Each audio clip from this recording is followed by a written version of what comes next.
Stop flashing now.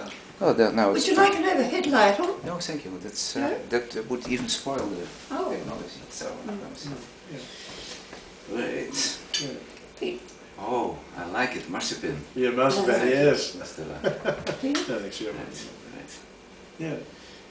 So you're living now for 6 years in the 11 years now, yes. Yeah. Have you lived down more in the centre before, in Sydney centre, or? We were closer. We lived for 25 years after we came back from Holland. And, In Clara, which is on the North Shore. North Shore. Oh, sure. These are the northern beaches here, Yes. because all the coast is there. And yes, the North Shore is it goes from the city right up to Hornsby. Yes. And that's what they call the North Shore, a very leafy suburb. Leafy gardens and that sort of thing as well. A bit like Trees Hilversum, that sort of. Well, because all Yes. Hollanders Yes. live Yes. in gardening, Yes. isn't it? And so we lived there. And then we went to the States for an academic year.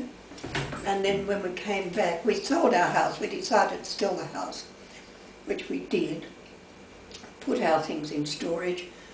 And then when we came back, we had to find somewhere to live.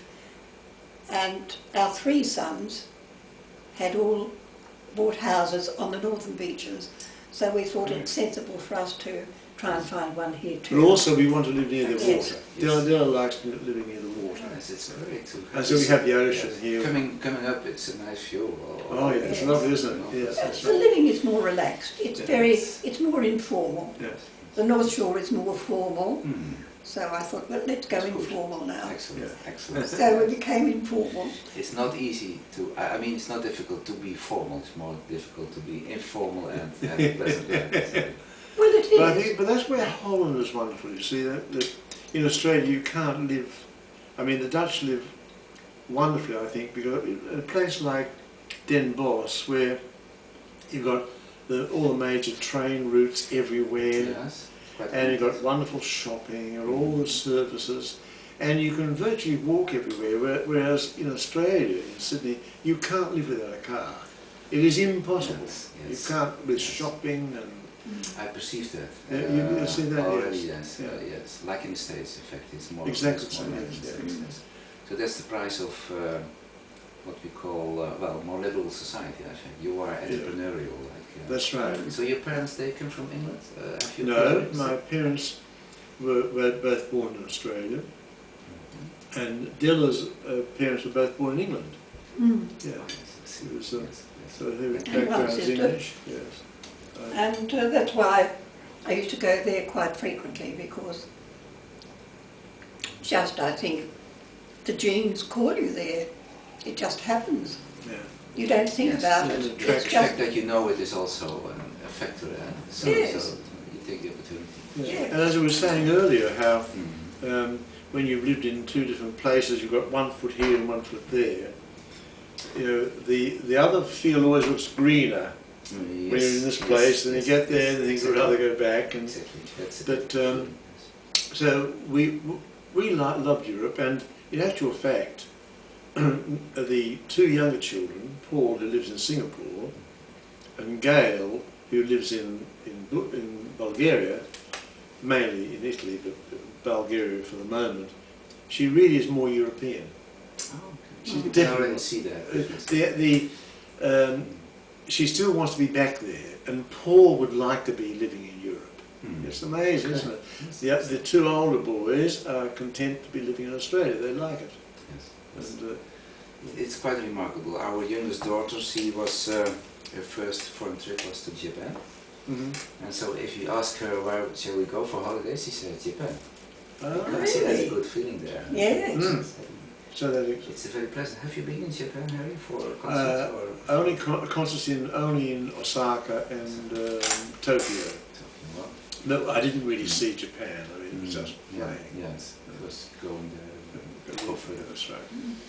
Yes, Yeah. very well organized country, and many people love the music there. As I think those yes. Japanese that I know, once they got access to the Western music, they liked a lot. Oh, They yes. played a lot. And they play wonderfully. A lot of Yes. Japanese players are quite Yes. remarkable, Yes. aren't they? Oh yes. But my parents, they were they loved music. My father played the pianola, which is the the automatic piano. Yes. Your father started? Was he mechanical? He was an electrician. He was very good, yes. And he wanted me. He couldn't believe it. I wanted to learn the violin. You know, and it seems crazy. How can you learn it? You can't make a living at the violin. Well, at the time that he said it, it was true. You couldn't. Yes. But subsequently, I was lucky enough to have sufficient talent to get work. Yes. But Della was very talented. She, at the age of 3, she started playing violin, and and she was one of the first. They have a major competition here from the Australian Broadcasting Corporation, which is called the vocal competition. They have a new name for it now. ABC vocal and... No, it has a different name. They keep on changing it. McDonald's something like that, some ridiculous thing.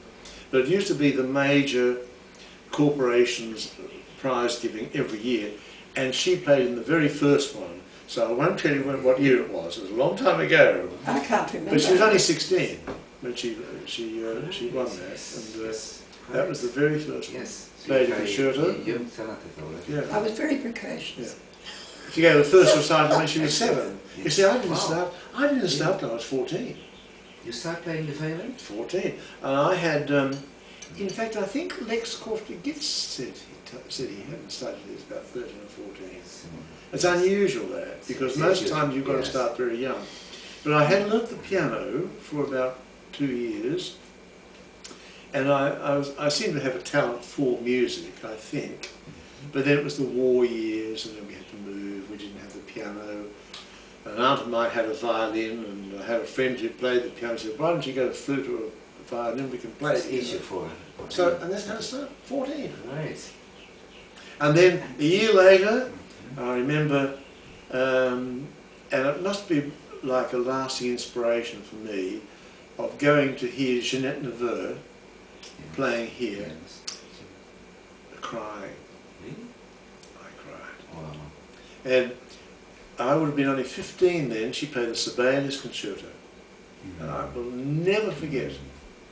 Something, as an experience you just can't forget. Okay. Very early awakening, the emotion for the... Absolutely. I think that really started. Was she not, was she suffering from a plane crash? Was she? Yes, she died. She died. In fact, after she left Australia, she played the Sibelius Concerto and the Brahms Concerto, gave recitals with her brother in the Sydney Town Hall, which I went to, and they were electrifying. Chagall and Ravel, and little things like the Bagatelle of Scarlatescu, the magical way she could play.